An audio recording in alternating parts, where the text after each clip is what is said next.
farmers. Mountain back to Atlantic Ocean. Upon me hills to folk country. To educate, elevate, and promote. Yeah. Focus on Liberia. For Liberia, Liberia. For Liberia, yeah. From Monday to Sunday. From Monday to Sunday. It's focus on Liberia.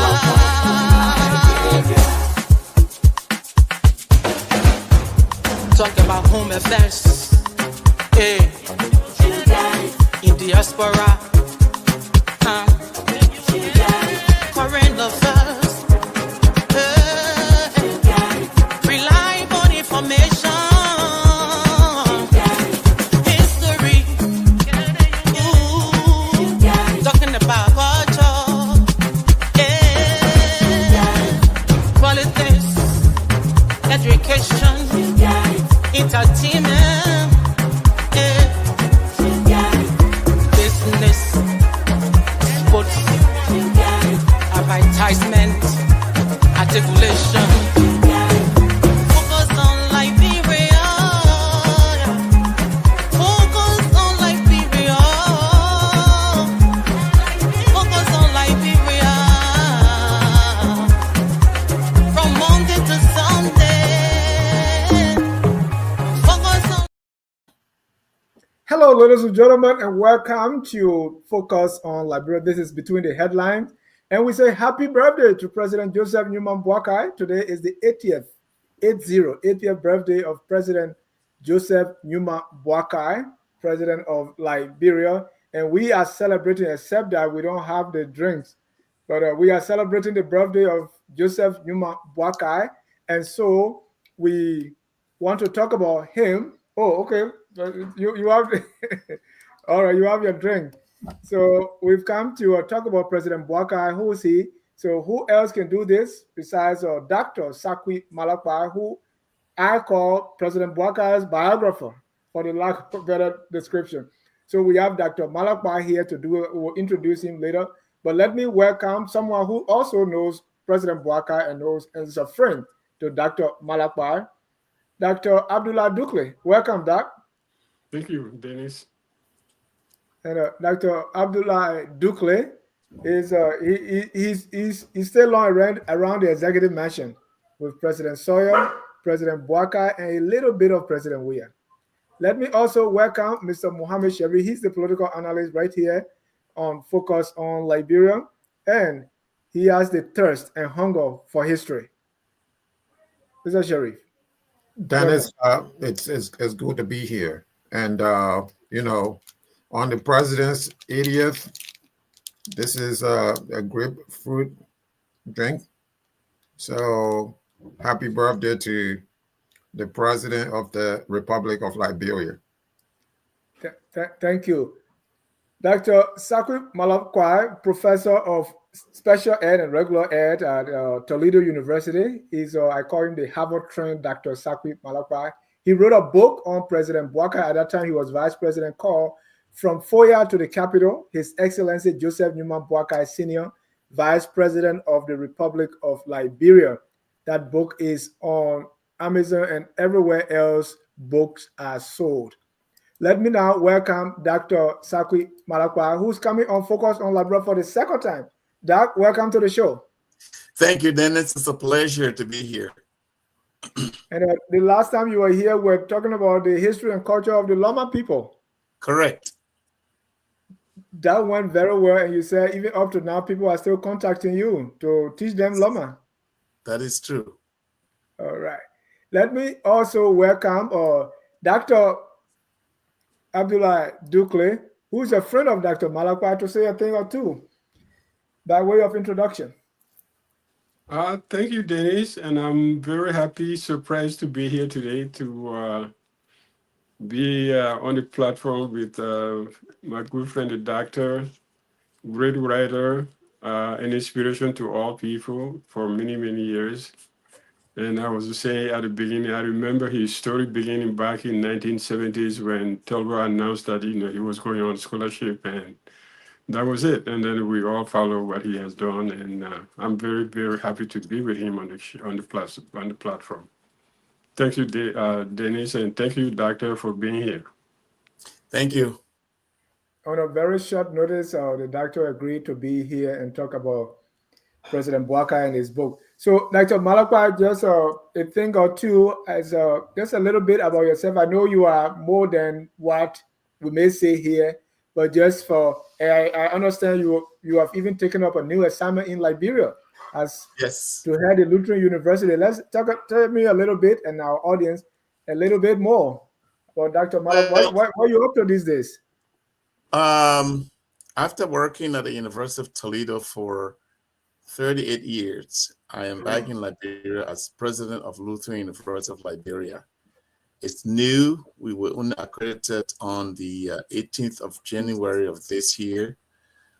We have 3 colleges right now, College of Theology and Education are based in Toledo, and the College of Nursing and Health Sciences on 2 campuses, one in Zaza and one in Phoebe. Those have been functioning for a while as nursing schools, and then a nursing college. Now they are now merged under the Lutheran University of Liberia. We are very new, like I said. Very few students, very few personnel so far. Certainly, money is a huge challenge, or the lack thereof. And yet we are tracking on as much as we can. My dream is to build the university into what I call a world-class university, and I really mean that, and I pray that it works. It's working so far. Other than that, there's not much to tell about me. Not a whole lot.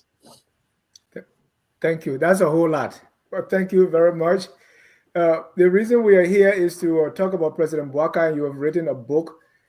Before I give my colleagues chance to ask you one question, I just want to know your proximity. How did you get to know President Boakai, or before you started writing? I know what was your proximity to the now president of the Republic of Liberia? President Boakai is actually my uncle by tradition because he's Kisi and I'm Loma.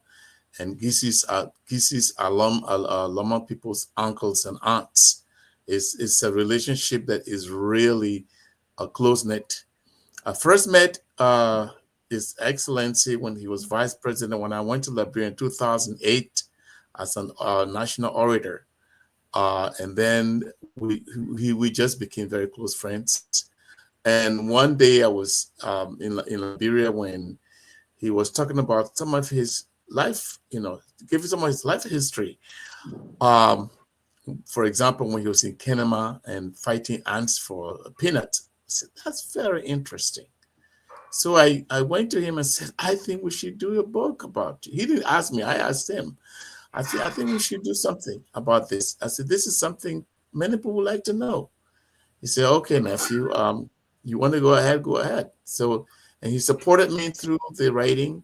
I made one trip to Liberia at the end of 2012, 2013, and I went back again in 2013, and went all over the country interviewing people. Went to his hometown, Wasanga, and interviewed people there. Went to Bummy Hills where he had gone to school, and around Monrovia, his schoolmates. I interviewed almost all his 12th grade classmates. But a lot of the interviews were also done by phone. I interviewed people on 3 or 4 continents, just calling around. He had a lot of numbers, Asia and Europe, of course, and the United States, and all over the place. I called lots of people and interviewed them. And that's how I gathered a lot of materials, to the extent that when one time I sent a copy of one of the chapters, he said, wow, I'm reading something on my media I didn't even know. His family background and other things that I dug up. And that's how we started.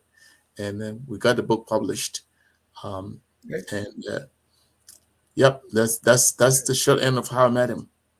Thank you. Mohammed and Dr. Douglas, please come in anytime. This is a discussion. Mohammed, you go first. Yeah, I wish that the Honorable Dr. Duke goes. But anyway, thanks for doing me the honor. Uh, Dr. Professor Malakpai, good to have you. Thank This you. is Mohammed Sharif, and this is very interesting that you collected the president biography in this manner.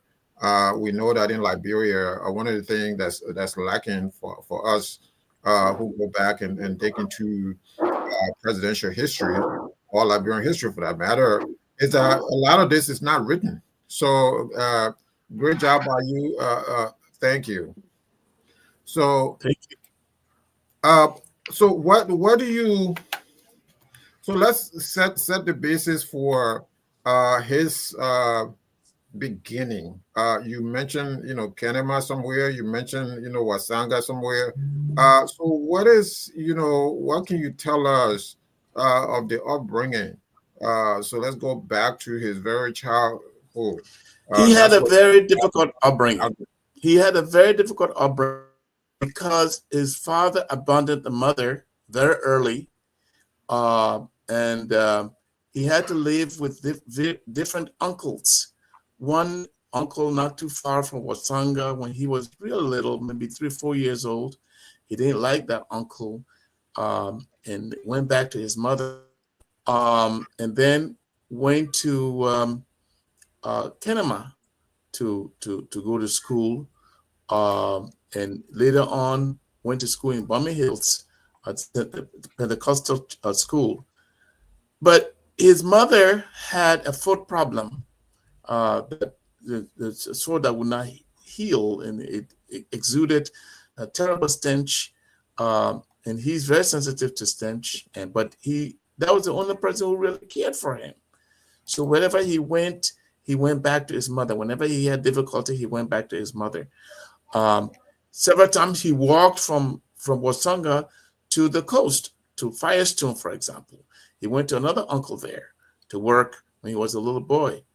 And he went to school in Bummy Hills, at the Pentecostal Institute, where he had to live with missionaries. But then he met his aunt was there that he lived with for a while. And that's how he got the Boakai name, by the way. The Boakai is not the Kisi name, but his aunt's husband was one Mr. Boakai. That's how he took the Boakai name. And there was a lady in Bummy Hills who later took him as her own son. I actually interviewed the lady, and he had very difficult childhood.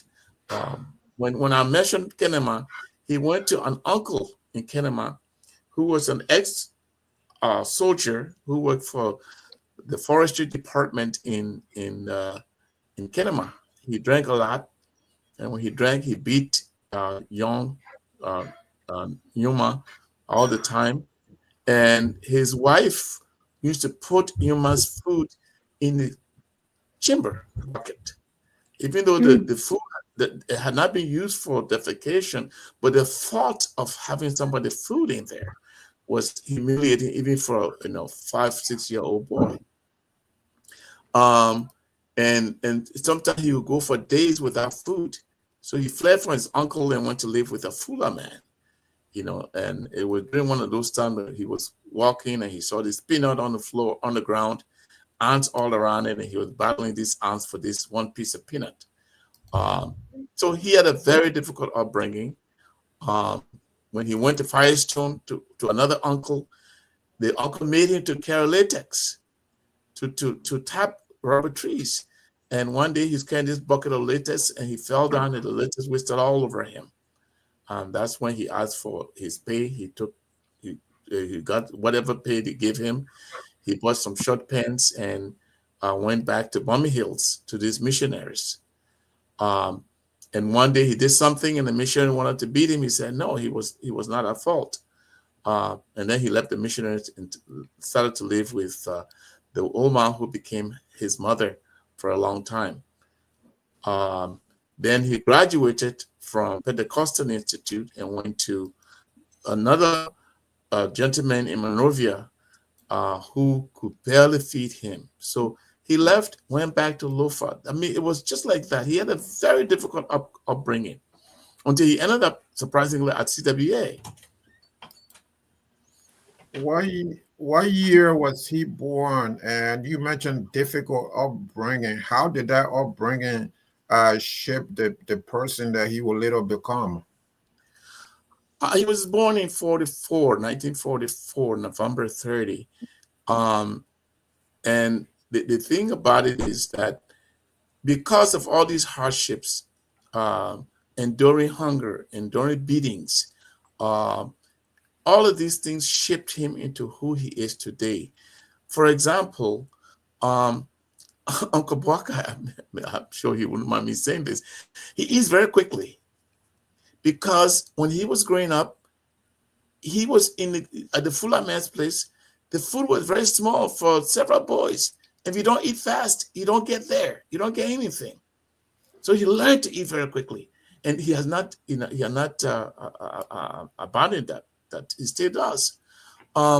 He doesn't smoke. He doesn't drink because of all these things that he went through. When he went to CWA, he went in as a janitor at CWA, and several times they threw him out. And one Mr. Dennis really helped him to get into the dorm, and he went from being a janitor to being one of the leaders of the boys, one of the almost like a dean of boys, and then started selling books at CWA. All of those things shaped him into who he is today.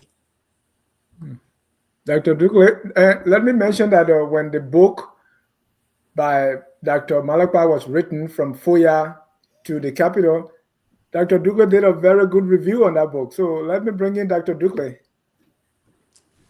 Yeah, Dennis, thank you. I'm just listening to this oral biography, and it's so interesting. I think you should let him continue. But I was going to ask you, that how long did it take you to from beginning to finish the book to get it published? Let's see. I started doing my research in 2012, and I went back to Liberia at the end of 2013, and I was going to go back 2014, but I couldn't because of the Ebola. Right. So after I had collected all these pieces of information, and I also spent hours with him. I spent time with his wife too, Auntie Katumu, but not as much as I spent with the then vice president on the phone and in person. I think the book finally got published in 2016 or 2017. Yeah, 16. 16, yes. Yeah. Okay. Yeah, that's like 4 years of work, huh? 4 years, yes, yes. That's a long time, yeah.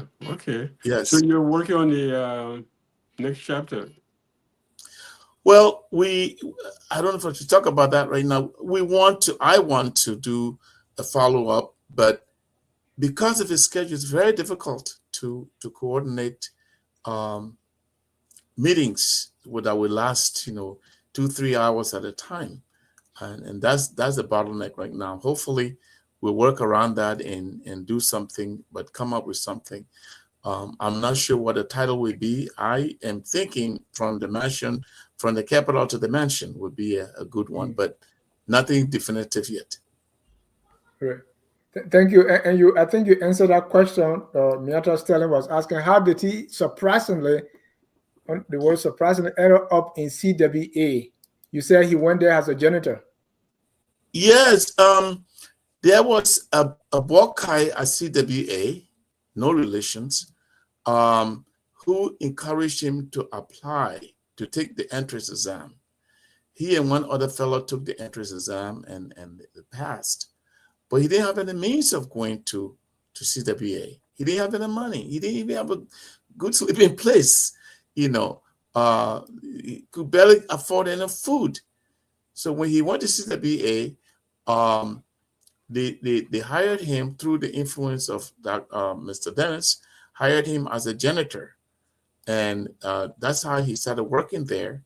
He said when he went to CWA, he knelt down and prayed that he had dropped out of school so many times that he said to God, God, if I should drop out of this school again, I'll never go back to school again. And he said since then, he has never really had any horrible suffering. He lacked things here and there, but he had never suffered as much as he did during his youthful days. And so staying at CWA, he went from, like I said earlier, he went from being a janitor to being a leader of the boys. He got outstanding because of his behavior. He was an outstanding, remarkable, exemplary student, both in the classroom and in terms of behavior. And that's how he got these promotions.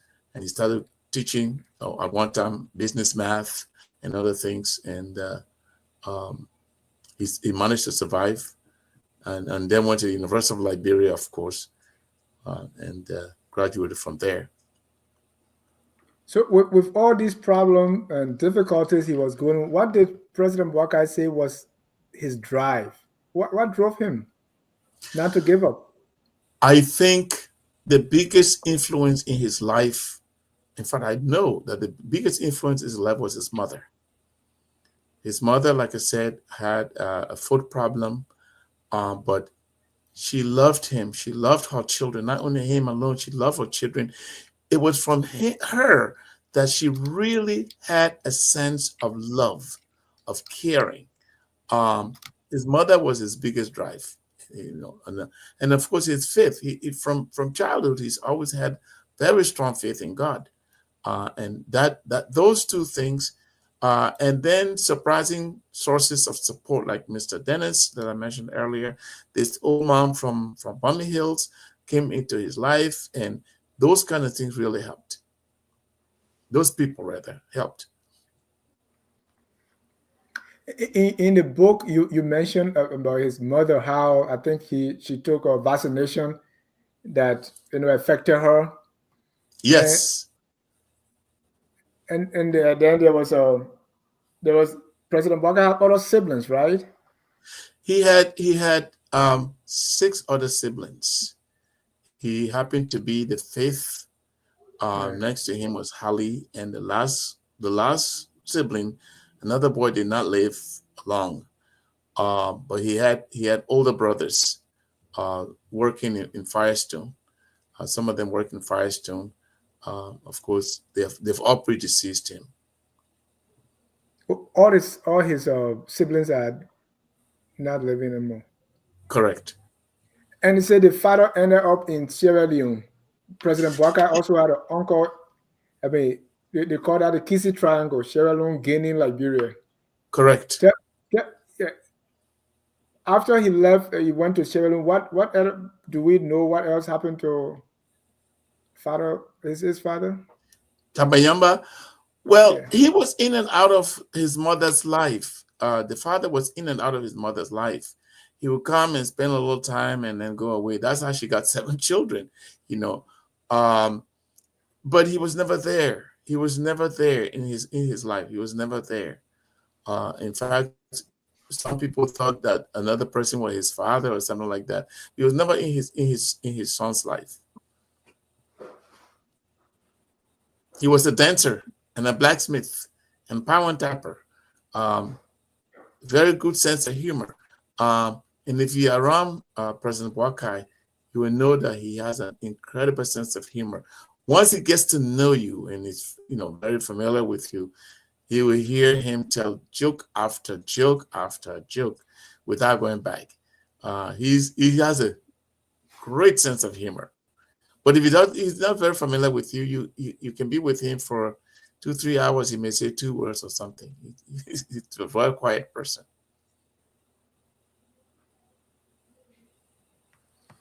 Mohammed, you're muted. My apologies.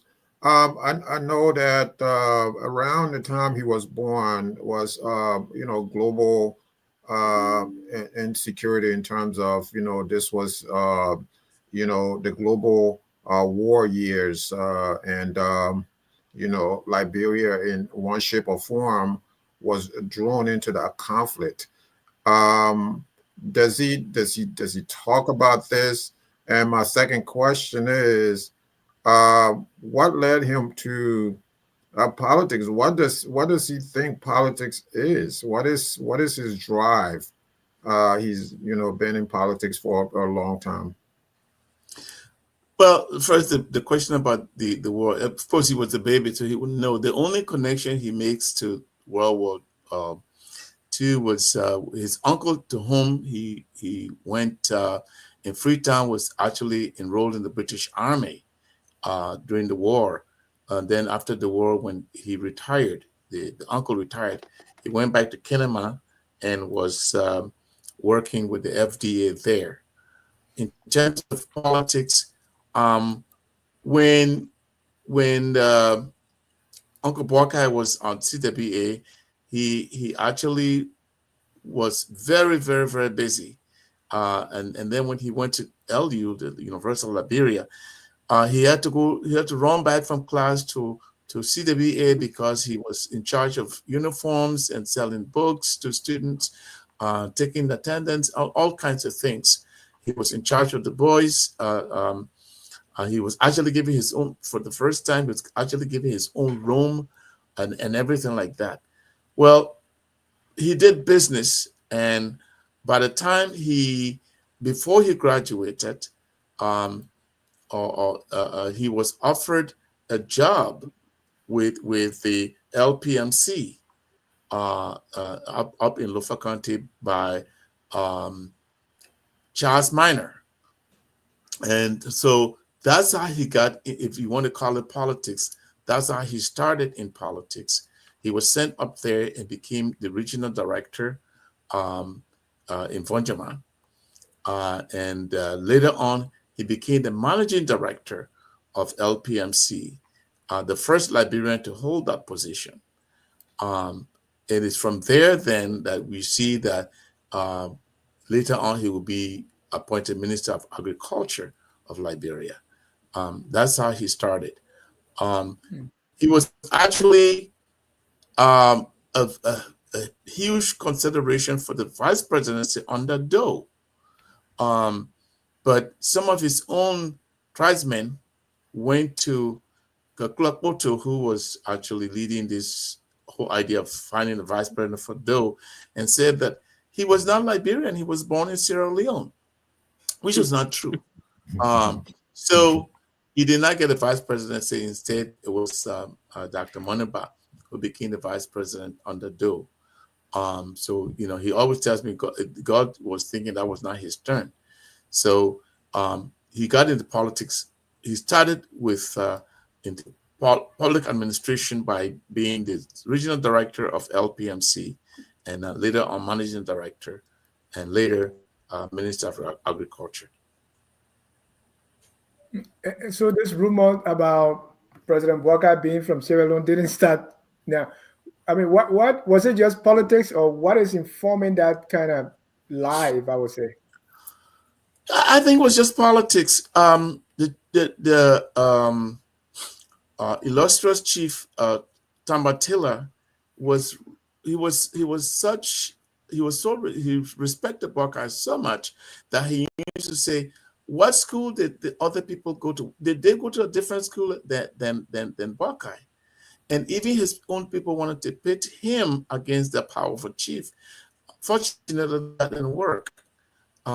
So I think it was just politics that they said that he was not Liberian, he was Sierra Leonean. And like you said earlier, there's that triangle between Guinea, Sierra Leone, and Liberia with the Kisses. Dr. Douglas? Yeah, I'm listening. Okay. I'm listening to that talk about. Well, I guess we'll get to talk to his presidency now. Before that, I wanted to talk in between there, right? Because those of us who follow, radio and other things, we not much was heard of President or now President Boakai, like what he did besides being in government, like his own writing, his thought process, advocacy, if you will. What else did President Boakai do besides LPMC, the minister, LPRC, and all that? Maybe President, community work, church work, anything like that. yeah, well, he's done a lot of community work. He was in the YMCA for a long time. He was president of YMCA for a long time. And when he left the Ministry of Agriculture, he started his own business called Lusu Corporation, Lusu after his mother's name. Um, he's always been interested in farming. He has always been a farmer. He brought a lot of developments to Foyah, incidentally. He built a road from Foyah to his home village, Wasanga. He brought quite a bit of improvement to Wasanga, especially when he was regional director of LPMC. He's done a lot of things in the church, in the community. You talk about his writing. He is a poet. He's written quite a number of poems. I included some of those poems in his biography. I think Dennis is talking about political activities, but I think I heard about him.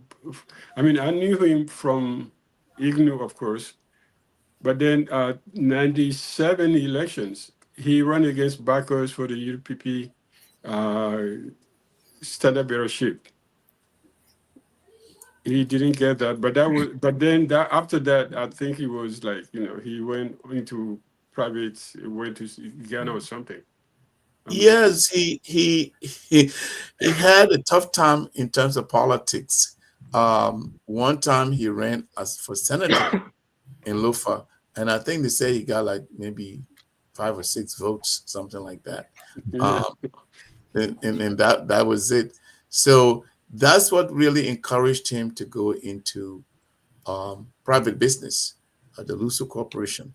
From the time he was fired as Minister of Agriculture, he didn't do anything much.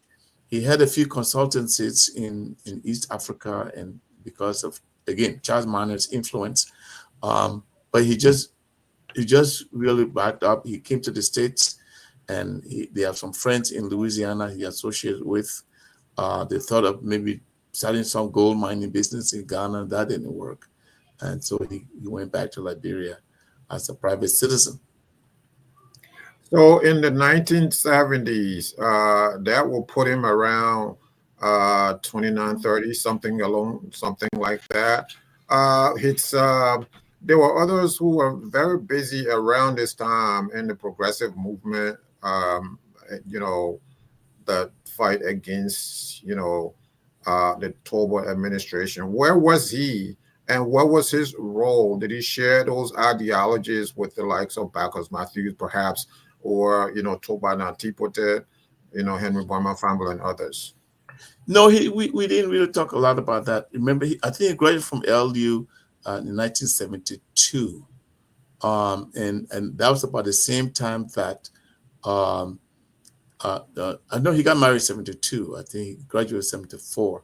That was about the same time that Charles Minor gave him a job as assistant director in the Vonjama of LPMC, and then he became the regional director later on. So he was regional director there when the coup took place.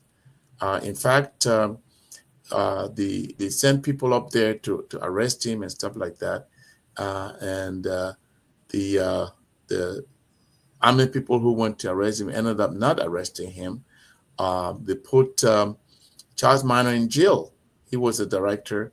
And when they took him out, he didn't want to go back to LPMC. And they said, who will you recommend? He said, I recommend Joseph Boakai. That's how Boakai became the regional director of LPMC. But he didn't talk much about those progressive movements that were afoot He was either in school or very busy with LPMC. And during the war or after the war, anyway, it was still during the war when there was a lot of activities, like you see Blambo Nelson involved with the self feeding people, Tukpa Tipote involved with disarmament. You have people. What actually, and then you have people on the other side who were actually, supporting the rebels. Where was President? Did he also talk about what he was doing at that time before he became part of the interim government? What was some of his involvement? During the war or before the war? During the war. During the war, he was in Monrovia. He had never left Liberia for a protracted period. Did he get involved in some activities? No. Like I gave example of Blambo Nelson, Sawyer, or no. Well, Sawyer invited him to come to Liberia when he was in Sierra Leone as a refugee, and Sawyer invited him to go to Liberia to take over LPRC, and Sawyer's command were the directives were to take over LPRC and straighten it up, and that's what he did for 9 months.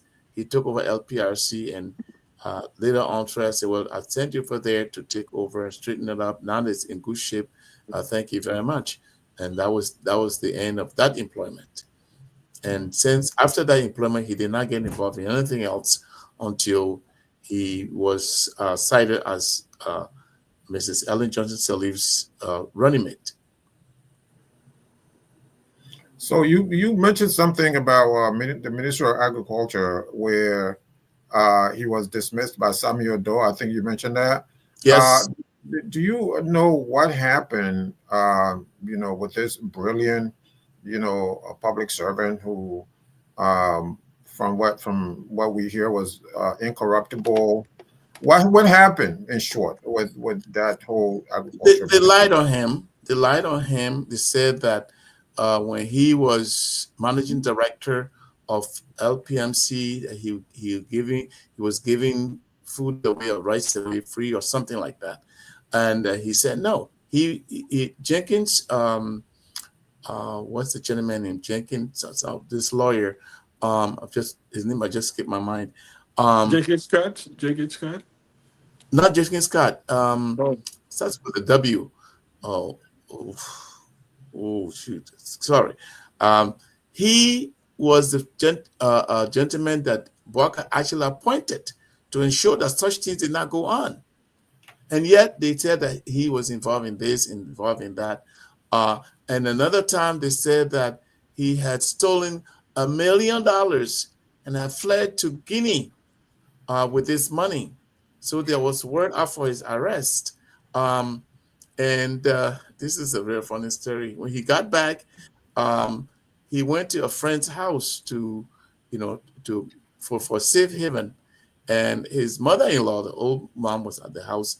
And when they went to arrest him, she said, "Oh, he fled to so-and-so person's house," and so somebody had to call him to escape from there very quickly, and that's how he got away. But eventually, it was shown that all of this was not true, and he himself told me that Doe thought he was going to go back and apologize so that he could get another position, but he wasn't going to do that.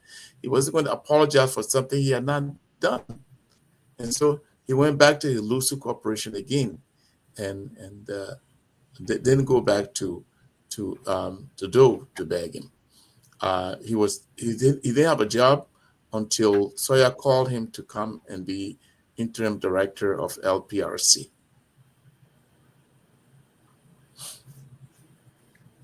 Do you know why Ellen picked him as vice president? Did he say what were some of his consideration? No, he didn't say why, but he was being considered by Ellen, and he was also considering running for Senate for Lofa County. So, according to him, and this maybe is he was going to increase the vote now from 5 to 10. Maybe. Yeah, but Maybe. the Ellen thing, Ellen chose him partly because she knew him because he was on campus with her children. And Yes, also, when he was minister, her husband, Dr. exactly. Sirleaf, yeah, was his assistant when he was minister of agriculture. That's correct. That's very So correct. those two But factors, the fact that the kids knew him, and then went to school together, and then the fact that her husband worked with Boakai. and when Ellen was in Washington D.C., uh, um, Boakai was there too, and used to visit Ellen regularly. Um, Not regularly, occasionally. But why she chose him, we are not sure. Definitively. But he Read her book, actually that's what asked. she said. Yeah, he actually asked her what she was thinking about him, because she said, I'm thinking about running for Senate for Lofa County. And not only that, there were a couple of parties. I think one of them was the Freedom Party or something, wanted him to be their standard bearer. So he couldn't couldn't make up his mind, because he really did not know what Ellen was thinking. But every time Ellen went somewhere, they prepared, they secured a seat next to her for him. So that gave his supporters like Carpe and others, that gave them some thought that probably she's considering him. And it was not until in Nimba that she announced that he was going to be her running mate. He plays soccer. He plays sports. So help us understand what was he? Was he? Did he play soccer I'm first? sorry. I'm sorry. It was muffling. I didn't get the first few words. Was he a soccer player at some point? Did he play soccer in his youth? Football. Almost never. He tried soccer a little bit when he was on the Pentecostal campus in elementary school, and he didn't try after that. He was a good checker player, though. Oh, okay. I need to take him on. They call me slow poison on the checkerboard game.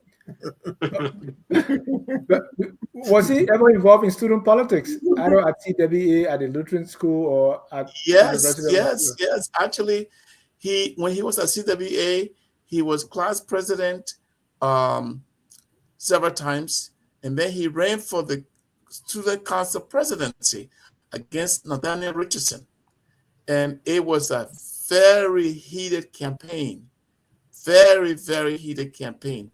And this man who was always being modest and stuff like that was so sure he was going to win. He said, I'll vote for Nathaniel Richardson and still win him. And you know what? Thank God he didn't vote for Nathaniel Richardson, because he beat Nathaniel Richardson by 1 vote. So he was president of the Student Senate. That's the picture I'm looking at here.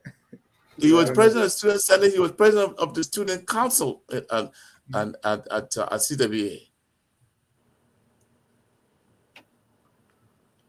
Good. Now let's come to his politics. What is President Boakai's political philosophy? Did he say that? Not directly, but gathering from something here and there, he is one who believes in, first of all, he's one person who loves Liberia incredibly. That's why during the war, he left intermittently here and there, but he will always go back to his beloved Liberia. He escaped several times during the war. For example, the day he fled from Foyah into Sierra Leone was the day Taylor had sent people to get him, but by that time he had fled into Sierra Leone. His philosophy, I'm not sure. I don't want to misquote him, but what I know of him is that he believes in people. He believes in unity. He believes in the goodness of Liberia, the value of Liberia. He's always been a strong advocate of ensuring that Liberia gets nothing but the best. And so wherever he's worked with integrity, with honesty. He gave me several examples of his work in LPRC, LPMC, where people actually tried to bribe him. he gave me a telephone number for a gentleman not far from where I live now in Toledo, right here in Detroit, in Dearborn, a Lebanese man. And I called the man, and he told me if Liberia had 10 people like Boakai, it would be a much better country. So I think if coming to philosophy, he believes in the goodness of Liberia, the development of Liberia, and in the people of Liberia, the unity of Liberia, peace in Liberia. Those are the things he strives for. Dr. Malakpai, even though we're in the political times now, but I want to go back a little to the man that he one time stayed with, this Foyah man, this man who was from the Foyah ethnic group. What did he ever go back to ever look for this man? What did he say about this man who took care of him during that time of hardship? He speaks very highly of that Foyah man, and an old man in Bombing Hills called Foyah. I interviewed Foyah myself for the book. The Foyah man was a diviner, 10 quarter, so to speak. And there were several boys who lived with him. They had to cut wood. They had to do this. Yes, he rather live with the Foyah man than with the uncle, because the uncle would beat him all the time. The uncle made him work a lot and fed him very little. And he used to drink a lot, and when he drank, he would beat young Boakai, young Nyumah. So he spoke very highly of the Foyah man. Yes, he would do anything for the Foyah man's family. He looked for them every time he went there to Nyumah. Because of his long stay in Nyumah, he learned to speak Mende fluently. And of course, at one time he said even when he went back to Liberia, his Kisi was really bad. He had to almost practice the Kisi all over. And then Foyah in Bombing Hills, he was working for 3 expatriates who worked for LMC, the Liberia Mining Company in Bombing Hills. He would wash their clothes, iron their clothes, clean their house, and they drank wine every night. Then he would take the wine to some place to be washed. And there was an old man who worked there, old man Foyah. Old man Foyah would take some bread and put it at the bottom of the glass. So when he went home, he had something to eat. That was one source of income. He never forgot that old man. He sent me actually to the old man one time. I went and interviewed him. Unfortunately, the old man has passed, and he buried his honors. So he's a very grateful man, in other words. Dr. Dukley. Yes. Are we going to politics? Are we still politics. Biography? Politics. Oh, you're muffling up. I'm not hearing a word. Go ahead. Huh? No. I said, are we going to talk about the politics now? Yes, sir. So muffling up again. I'm sorry. Are you really hearing? Now, so are we talking about politics a little bit, about his ascendancy to the presidency? Have you spoken to him much since he became president? His own impression, his expectations, and what he thought he was going to get, what he thought he was going to get done, and what he got. Can you hear that, Dr. Malakpai? Hello? Dr. Malakpai, can you hear us? All right, we'll take a short break and we'll be right back.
Welcome back. You are watching Focus on Liberia. This is Between the Headlines.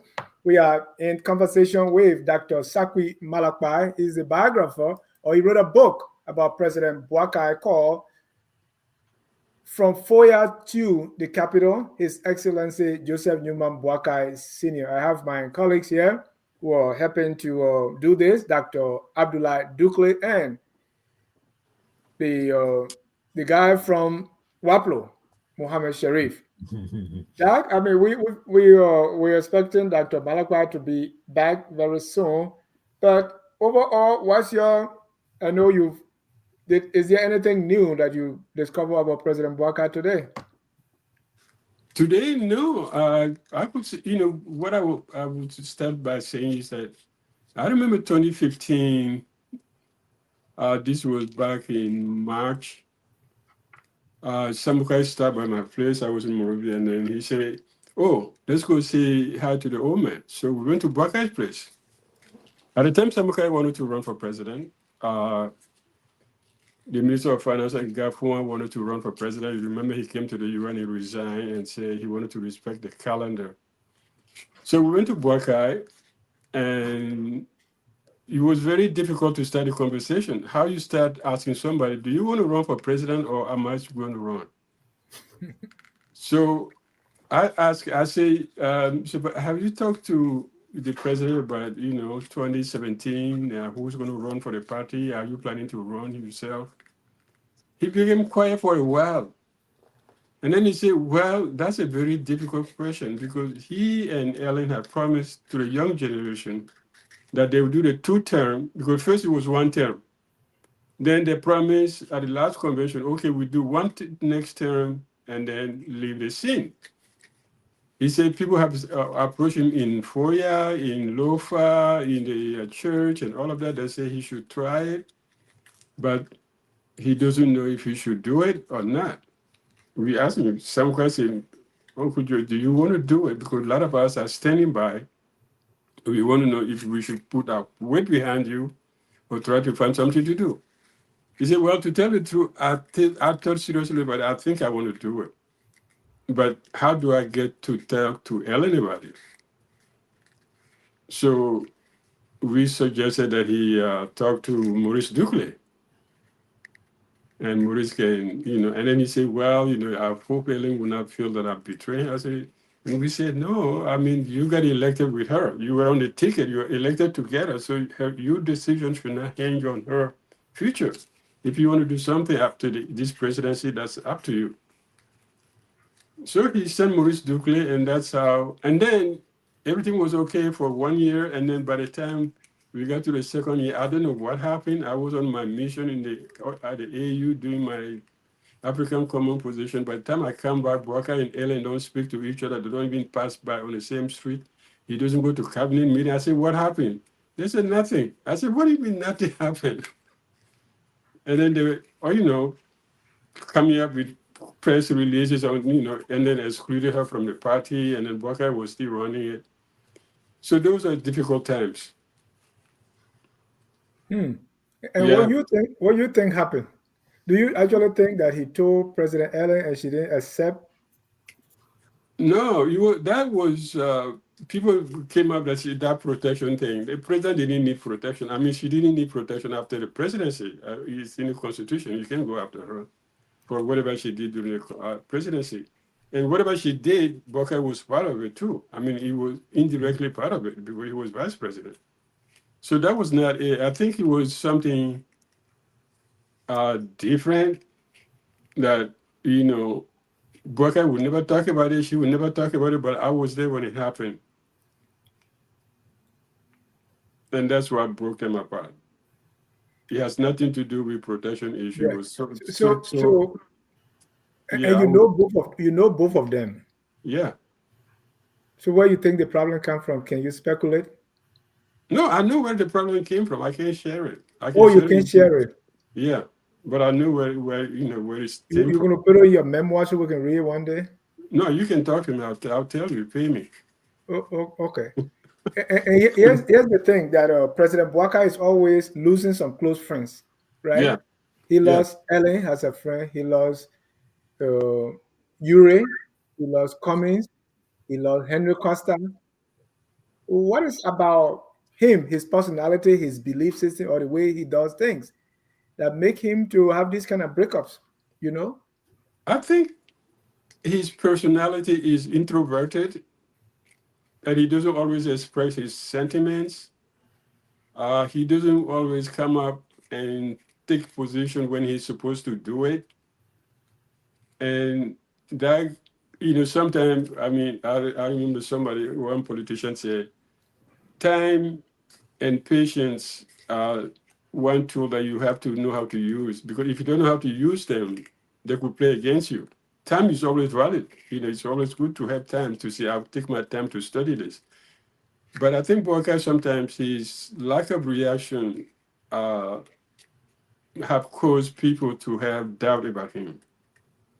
He doesn't come. He has a very introverted person. That's why he doesn't talk. You have to force him to say something. The man of, Malakpai was just saying it. If you don't know Boakai, you spend 2 hours with him, he would not say one word if you don't speak. So that personality, probably is not, as for the politician, he doesn't know how you say, rub you, in the right sense, rub people up. That's not his personality. He doesn't flatter people.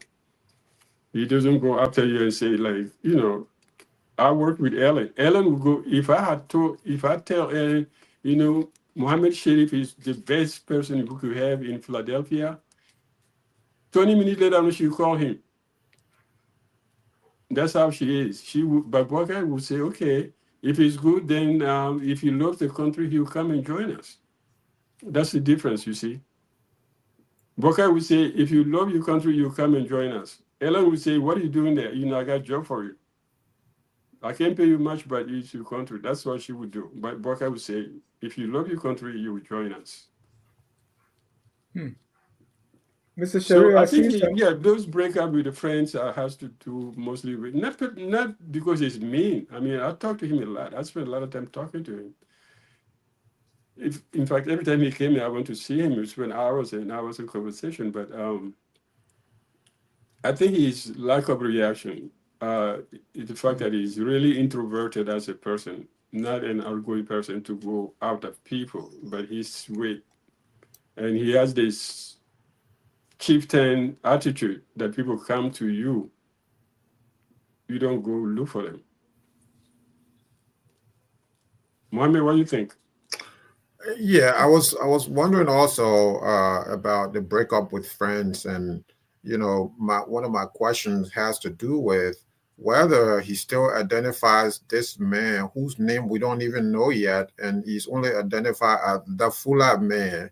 I will hope that we get his name in this interview, and that to me, laid the basis for some of the things. So when you can go back to people at some point in your life that were significant, that played a significant role in your life, when you can go back to them, when you can even identify them.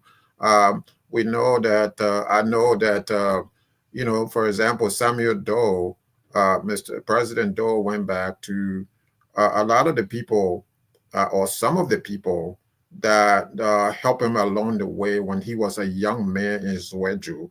I personally know one or two of those people that he was able to tell them what difference they made in his life. And you just mentioned Mrs. Ellen Johnson Sirleaf, who is a brilliant, very whatever you say, brilliant politician.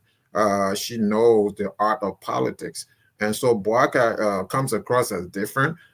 He comes across as, burning too many bridges. When he forms a coalition with somebody.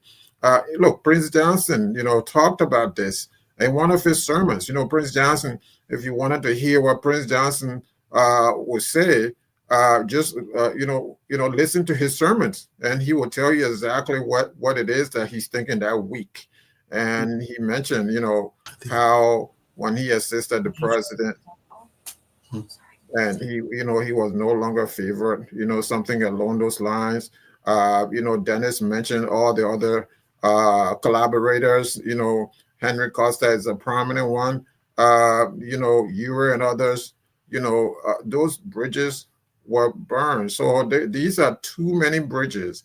So I was wondering, from Dr. Malakpai when he comes on, is why is this? Is there something in his background where he makes these 180 degrees turn around from the initial phase? We can start from point A. When we get to our destination at point B, you know, then I'm giving you, the cold shoulders now, so to speak. You're no longer in company with me. Dr. Douglas, probably better than any one of us here. Politics is you come up with people. When you come up, when you are building your political coalition, you get to your destination. You know, I don't know how you drop all these people. I don't know how they drop off I along the think, way. yeah, I can, yeah, I Can you see. hear me? Yeah, we can hear you. Okay. Yeah, I can hear, Sheriff, I think you make a good point. I think when you have so many, I think there's an echo somewhere. No, Oh, go ahead. I think it's coming from the guest. Oh, it's coming from, okay. I think they, you could put it, if you were to do, let's talk about psychology. You could talk about the military brat syndrome. Kids who are born to military people in the US, every 2 years they go from one base to another one. right, right, right. They develop friendships and then they move quickly. Yeah. They don't have time to look behind. So it becomes a real hard thing to do. So that's the syndrome they call, military brat syndrome, because they move. And then if you listen to what the doc talked about, his movements, how he moved so many times that he had to leave people behind him. And when you grow up, those things stay with you somehow, just like the way he's eating fast. Mhm. The fact that he had to break relation, as growing up because he had to step up every time, from that village to Foyah to Monrovia to Firestone to etc. He had to go through that change every time.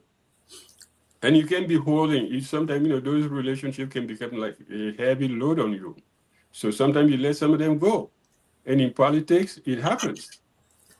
No, If Yeah, you he look went at, through a lot of changes. He went through yeah, if you look at different CPP, places. Yes. okay. No, so yeah, One we time can talk about once the aunt took him to Sierra Leone and actually took him out of school, he was selling for his aunt until once his father one day he said, "I want to go back to Wasanga to my mother." Then he went back to Wasanga, and then the next time he walked from there to Firestone, and then later on he got back to Bonny Hills to go to school. so Dr. Malakpa, what we're talking about during your absence is what appears like he's burning bridges, right? A lot of people had like that broken relationship, like with President Saleh, like with his colleagues, Alexander Cummings, Benina Ure, and his son, Henry Costa. So we were saying, okay, what's about him that these relationships, he forges and then they are no more? Is it something that in his personality, his thought process, his belief that is causing those breakups? I don't know. I don't want to speak to that. I can't speak to, I'm not a psychologist to speak to his personality. But the last time I was at his house, he was preparing to go visit Ellen.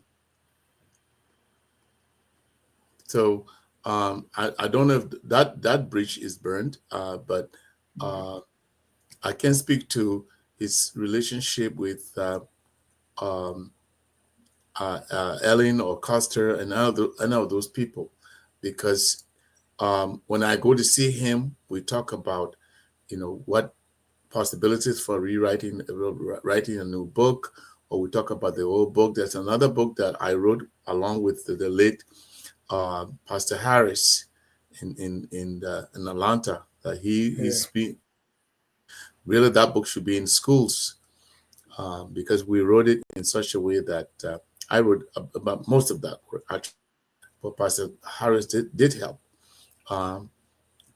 We should think about having that book in schools, but we talk about much about politics. Once in a while, I would tell him what I think, and that's about it. But I can speak to his personality with reference to people like Coster or any other persons. Yeah, sure. Dr. Dugley.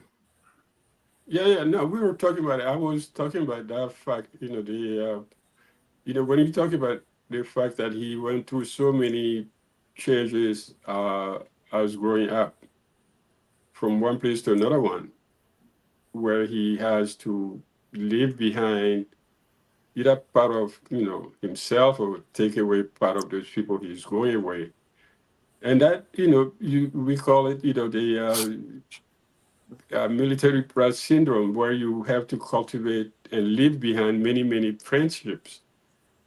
So is that possible? Is it possible that that's reflected also in that moment? At some point that Boakai will say, okay, if we can get along, I'm going to go. He doesn't fight it. He doesn't, as you said earlier, he doesn't talk much if he doesn't know people. So No, he doesn't come up. He's not the guy who come up and say, hey, you know what, we need to do that. He will listen. And he will listen. And I remember many times, he would sit in a meeting with President Sirleaf. He would not say anything.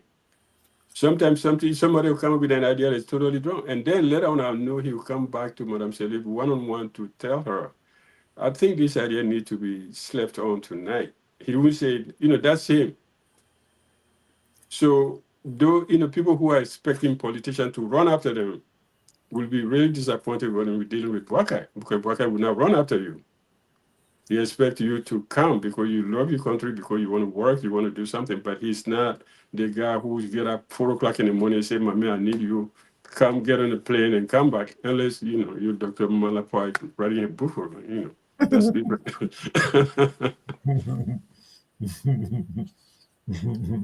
yeah, I think that's correct. He, like I said earlier, if he doesn't know you, he's not much of a talker.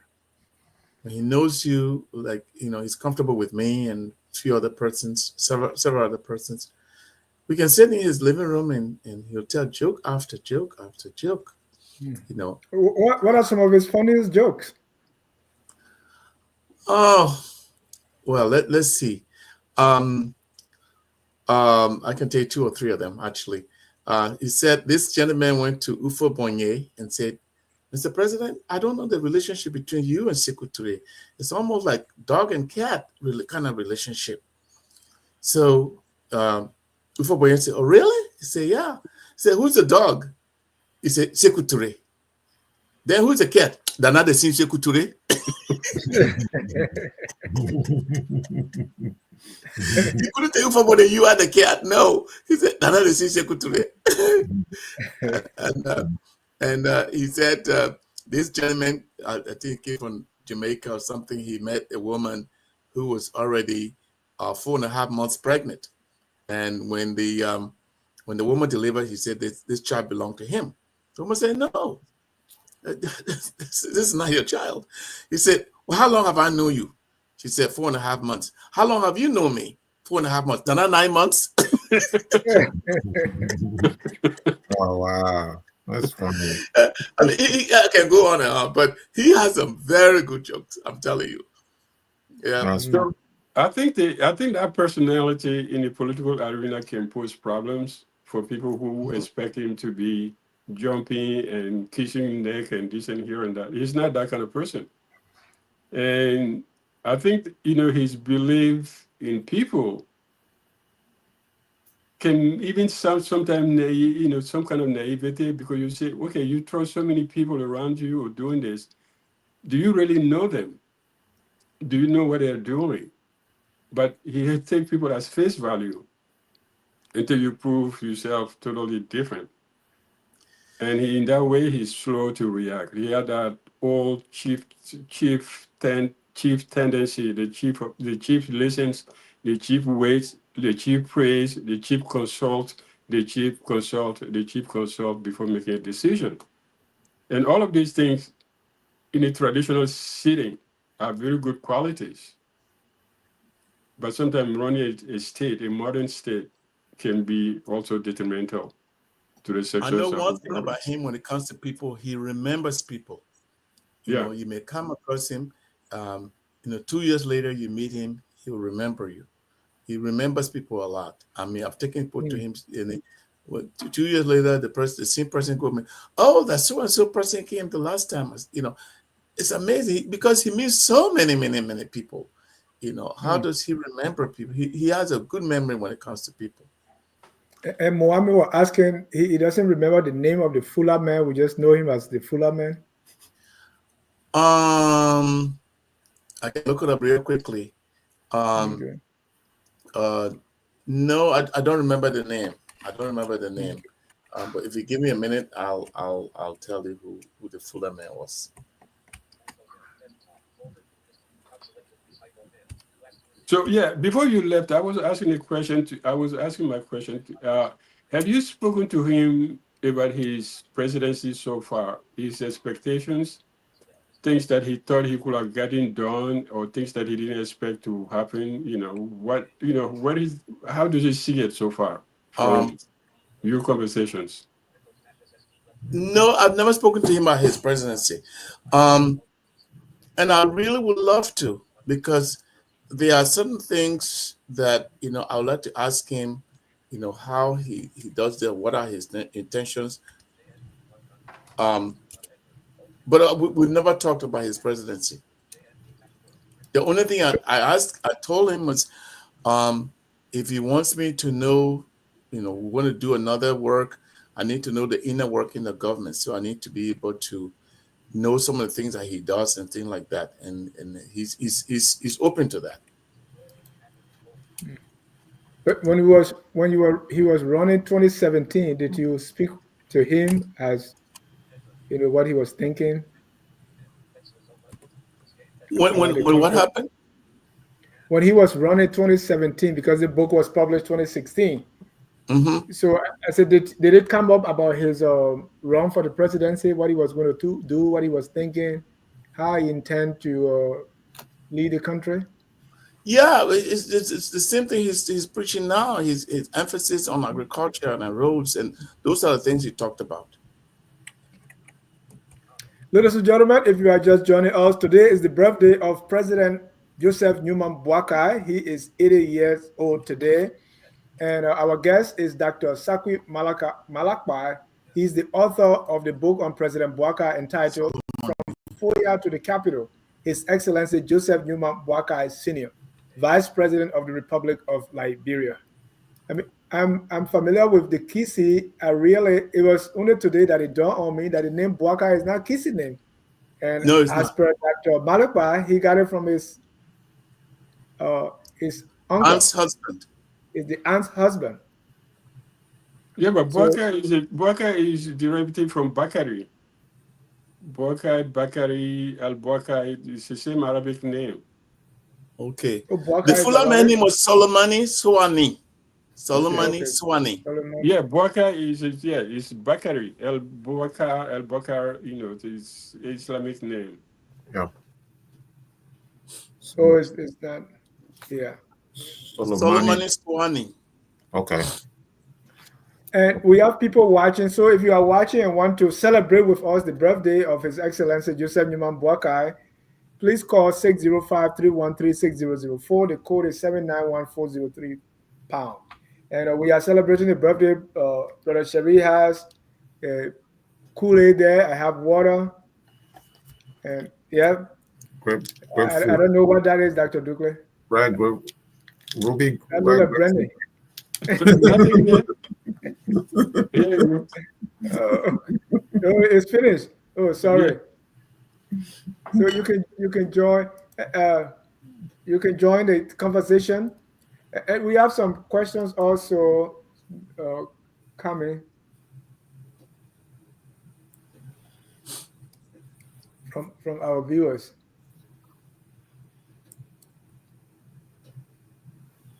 So in the meantime, can I ask a question? So, Dr. Malakpai, what does it, I guess, do you know his inner circle? What does it take to be in his inner circle with such an introvert?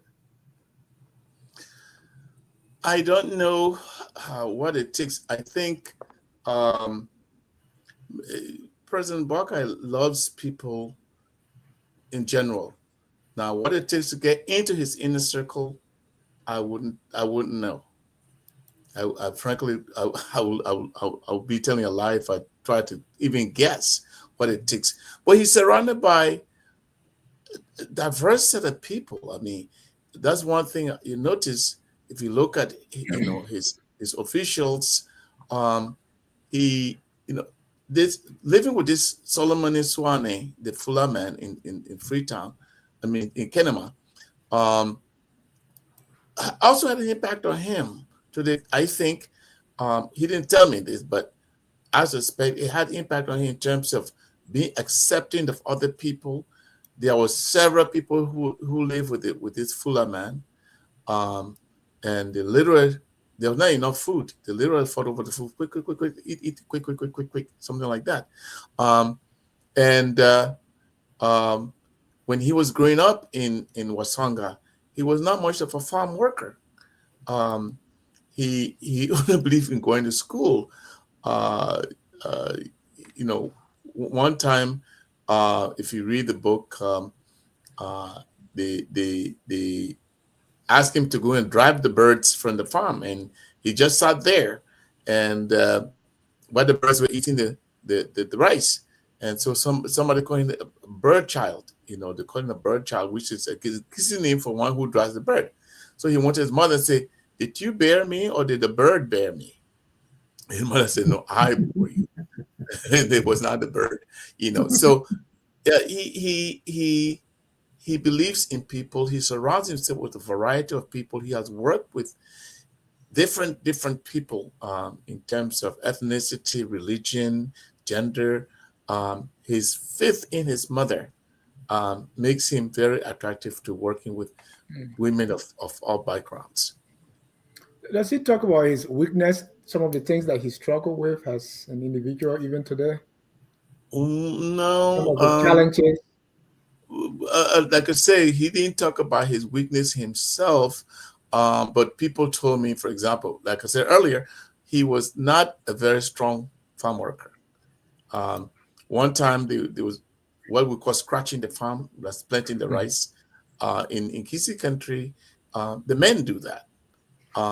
In Loma country, the women do that. Loma and Bele country. But why if you're scratching the farm, you have this hole, and going up the hill, scratching up the hill. Normally you scratch from the bottom of the hill up, but he was scratching from the top of the hill down, and said, "No, no, no, no, you can't do that. You can't do that." So he was not a very strong farm worker. I wonder why. Maybe the His father was mother not protected there. him so much. His mother protected him. Mother didn't want him to go on the farm much, really. His mother was very, very protective of him.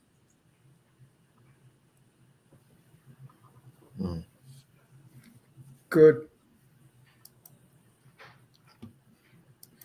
All right, ladies and gentlemen, if you are joining and want to be a part of this conversation, the number is on the screen, 605-313-6004. The code is 791-403 #.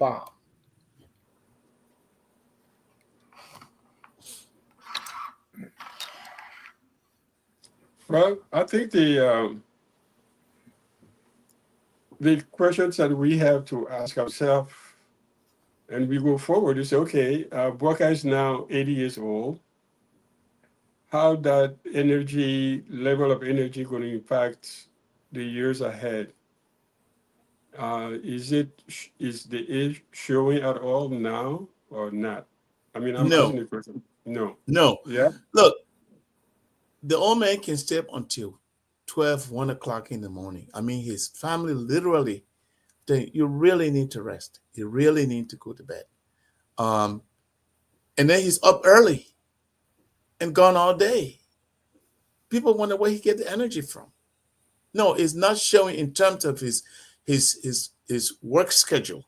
Whether it's showing facially or not, I don't know. But in terms of his work schedule, he is still very, very strong. And I honestly mean that. I have stayed at his house until 11 o'clock, for example. And yet it doesn't seem like he's ready to go to bed. Okay, you're in Monrovia. I mean, you're in Liberia, so you hear all the news and everything, right? There have been Very little. meetings. In Turuta, you don't get much news in Turuta.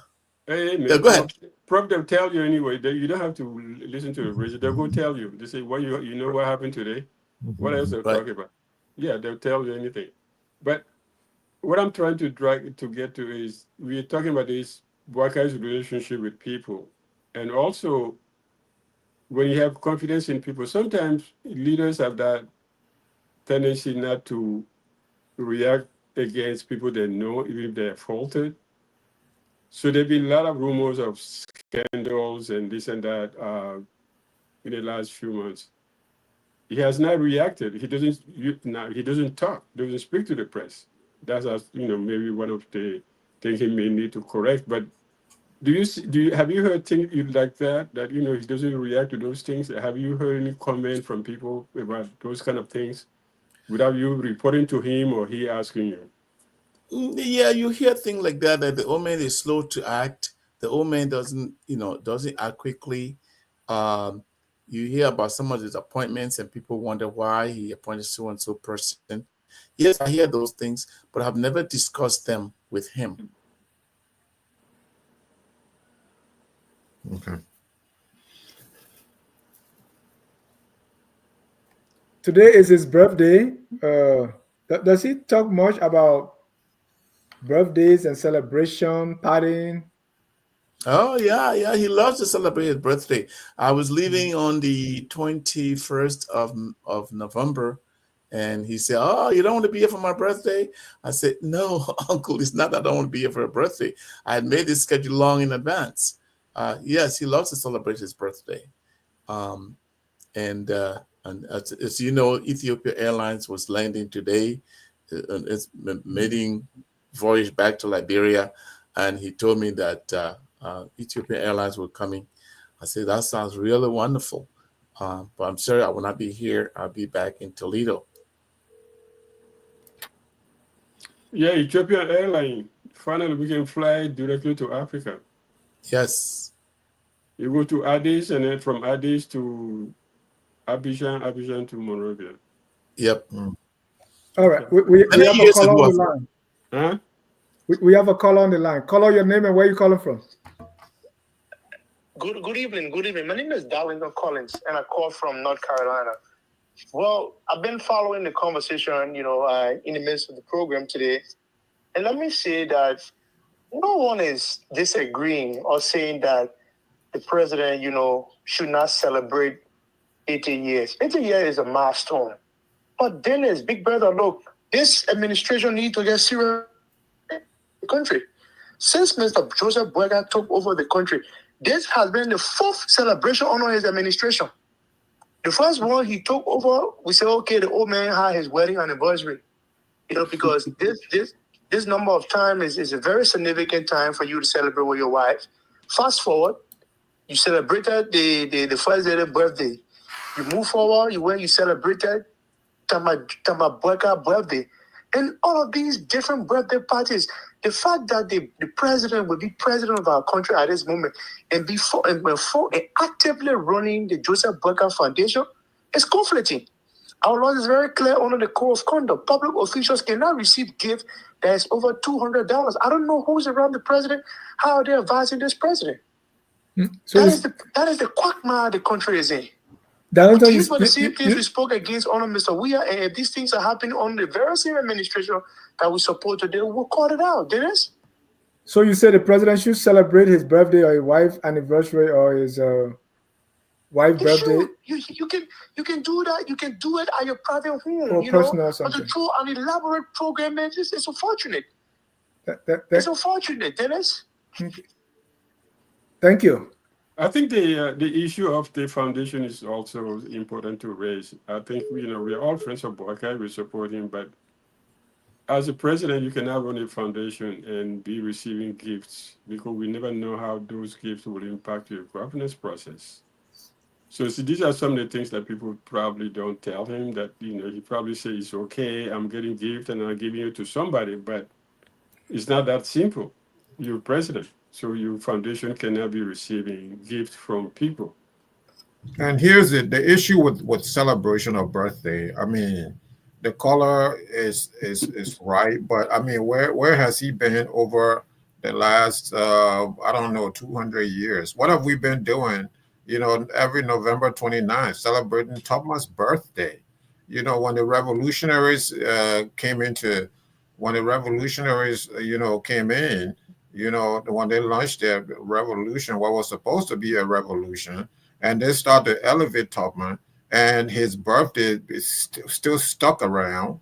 There's no need for that. All of it should be president's birthday. But as far as individually, people celebrating their birthdays individually, I don't think there's anything wrong with that. And I agree with Dr. Dukley's point about foundation. But as far as celebrating his birthday, personally, at home somewhere, without all the fanfare like George Weah used to do, and all these different things, I don't.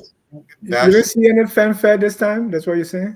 I don't know. I didn't follow the fanfare. Maybe there was, but look, there was. Let me bring in two callers here. Let me just land this thought, right? Or you can go ahead with the caller, and then All right.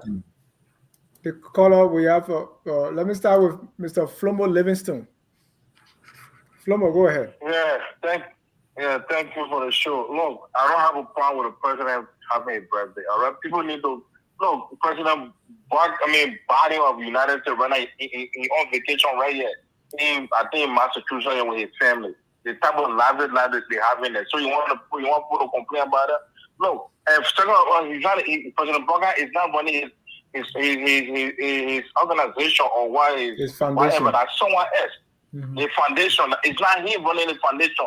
When he get elected, he stepped down, and they appointed someone else. If you watch the video, you will see that the person who leading that foundation is not him. People need to stop. We need to follow the information before we speak on it. It's not the president. The president had nothing to do with the foundation. It's somebody else running the foundation right now as we speak.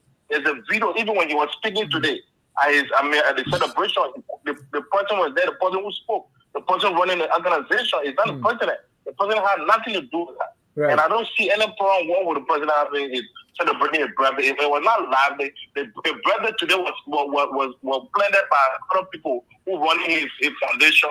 It was a fundraising foundation to help disadvantaged youth. If you watch the video, is there. People went there, they pay money. The money they pay, they collected to help disadvantaged youth. It was not live the way people were doing all of the things. You pay for a table. If you sit on the table, the amount is there. You pay for that table. And other people went there to help. If the money is collected for disadvantaged youth, it's not there for him himself. Thank you. Watch the video, is there.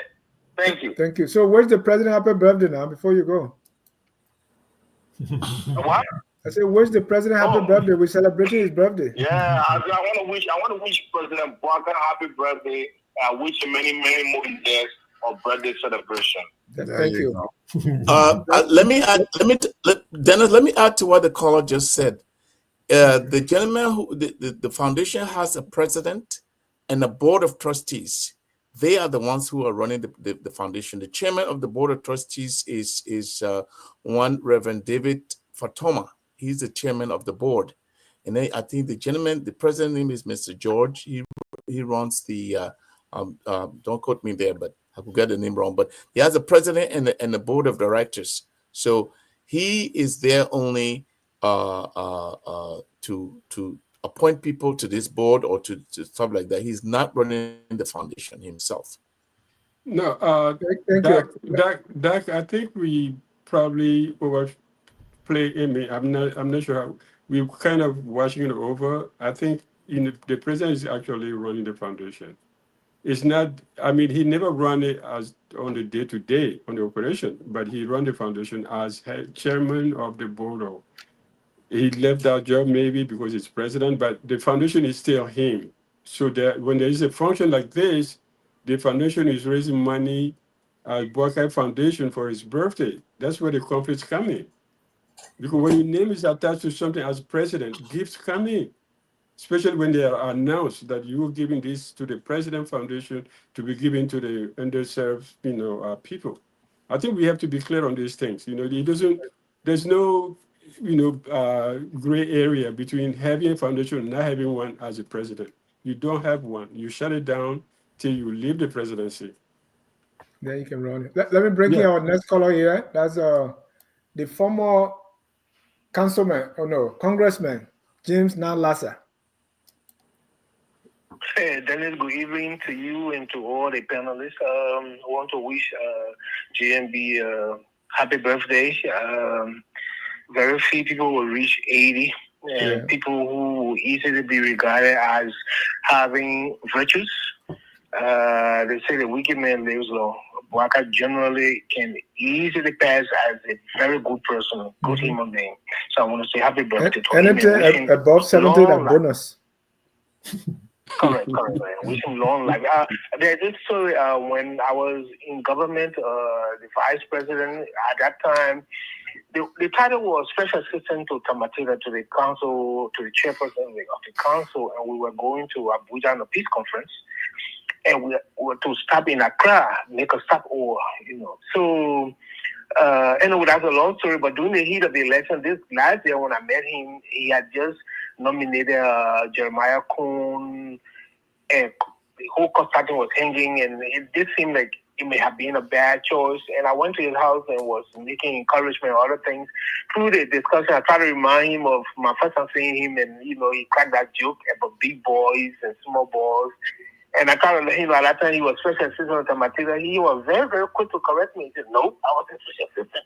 I was advisor." So that was quite interesting.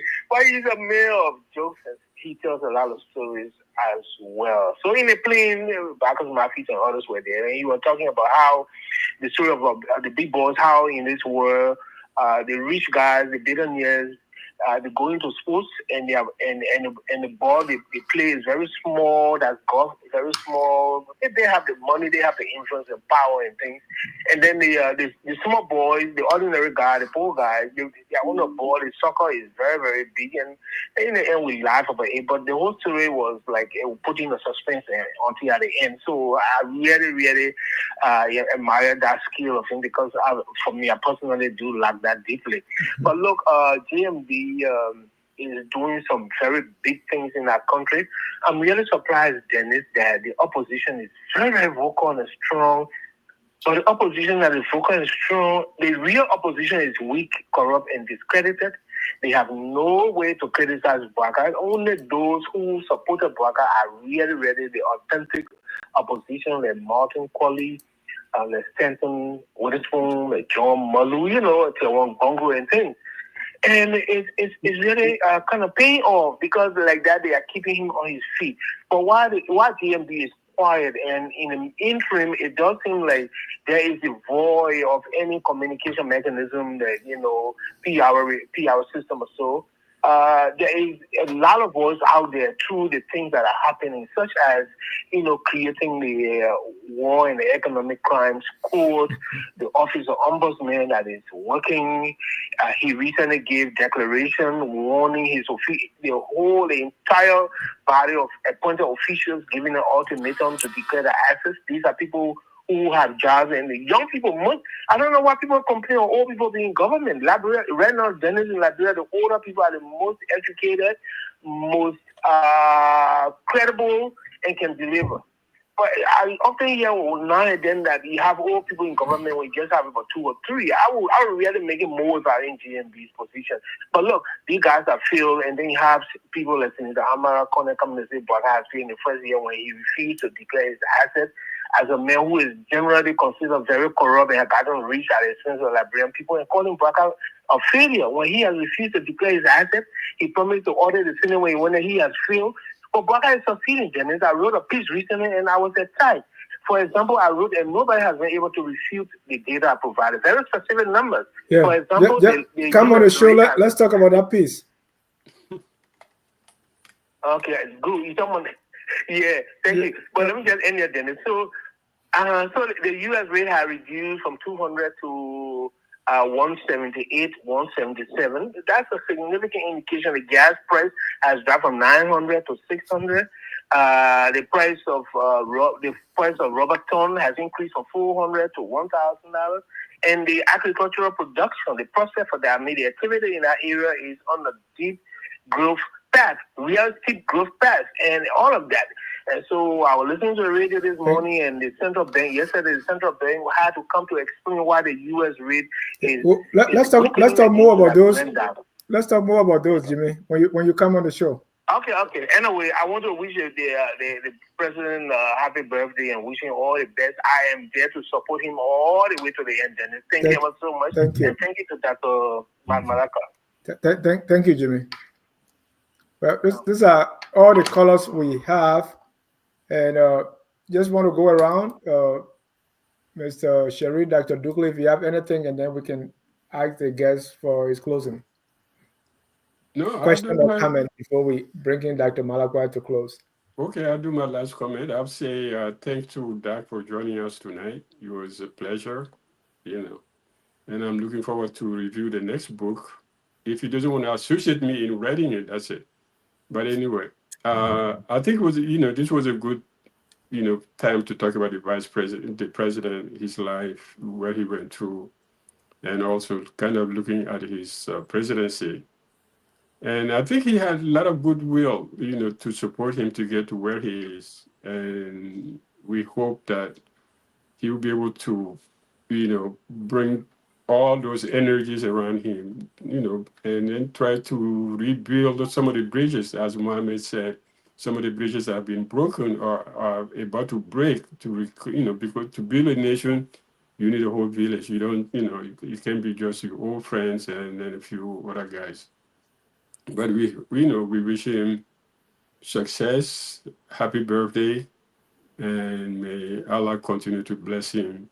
Because Muslims said, Amen. Muhammad, that whatever you achieve, the king is, you got to pray for the king, no matter. If he's good, you pray for him to stay good. If he's bad, you pray for him to change. So we always, Islam says you always have to pray for the chief. Mm-hmm. The Bible too, you pray for our leaders. And to that point, my father was an imam. So, whenever the leaders, deputy imam and then imam, whenever the leaders came to town in Zwedri, they went to the mosque, they went to mass.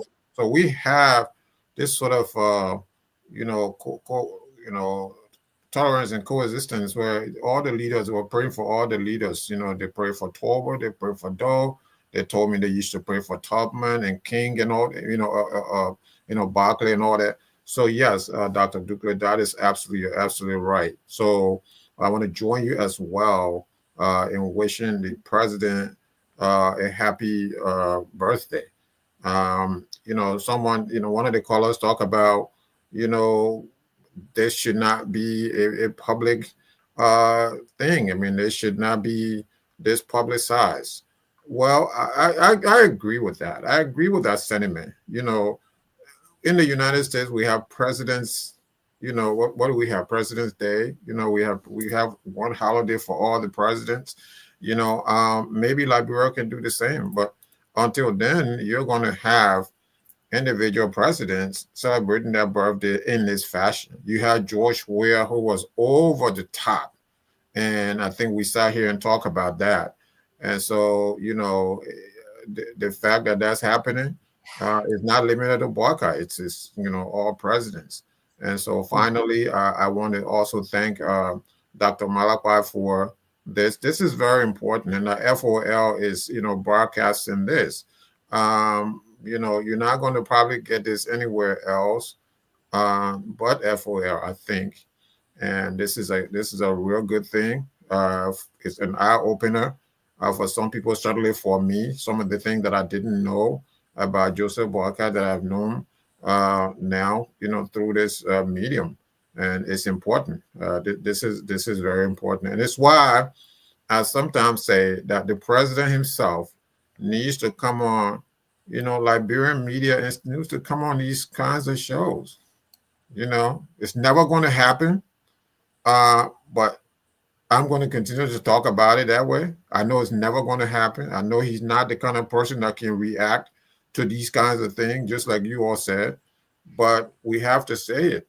You know, most of his interviews, major interviews, go to the BBC and the VOA. If it's not a 5-minute on Spoon, the major interviews, which last over 30 minutes or so, go to VOA and BBC. And as leaders of our country, I don't, I don't know. I just have a different feel about that. Thank you. Thank you. Dr. Malakpai, thank you again for coming. Let's hear your closing. Well, first of all, Dennis, thank you for inviting me to this program. It's a pleasure and an honor to be here with Mr. Sharif and Dr. Dukley. Enjoyed the interaction and the exchanges very much. Secondly, I want to thank God for His Excellency Joseph Boakai, and I wish him long life, peace, and prosperity, that he will bring our nation to where he possibly can. You know, it's difficult to solve all the problems at once, but hoping that as he's always emphasized roads, he will continue to work on roads and agriculture and all those things within his arrest program. It's been a pleasure to talk to the public about somebody that I admire incredibly. I know him more as a person than as a politician. We don't talk much politics, if at all. Once in a while, actually, we do say one or two things, but usually it's on a personal level. It's about his life story and things like that. But he's a man whom I know has Liberia dearly at heart. He loves Liberia. He loves the Liberian people. He will do anything to improve Liberia. He says when he goes anywhere and sees anything good, he wonders, why can't we do the same thing in Liberia? Why can't we have that same thing in Liberia? He loves Liberia deeply. And to find out, really, if you read some of his poems, you'll see how much he has Liberia at heart. We can only wish him the best. No human being is perfect, especially in the realm of politics. Things are difficult to get through, but we wish President Boakai the best and pray for him and his family and for our Liberian people, our Liberian government, and the nation as a whole. Thank you for inviting me, and it's always a pleasure to be on Focus on Liberia. Thank you so much, Dr. Malakpai, for coming, accepting our invitation to come. And when you get back to Tututa, let's do it again so we can learn more about higher education in that part of the country. I want to thank our viewers for watching. The story is told of and I forgot to ask that President Boakai he doesn't have all that money, because they say one of your men went to run in Cape Mount. He was there, Mr. Sharif. He's from SEM2 from the university. He was running Cape Mount, and during his he was having this town hall, and people were there chanting all the slogan and everything else. While in the process, somebody came and said, "Oh, you're sitting down here. The dividing rest on the other side, the opposite." And by the time the guy looked at him and said, only he and his party chairman were in the hall. Oh my God. Oh God. The opponent was dividing rest, so all of them were. Oh my God. Yeah. So I hope while we are here, nobody dividing rest somewhere else so that they will go there. I want to thank all of you. We never close a broadcast here without playing the song that says we are all Liberians. Whether you support the president or not, whether you think his birthday celebration is extravagant or it shouldn't be, we are all Liberians. The only thing that is incumbent upon all of us is to do our very best to make our country the glorious land of liberty. Have a good night and God bless you. We are all Liberians, y'all. We are Liberians. Liberia is our home. Liberian people.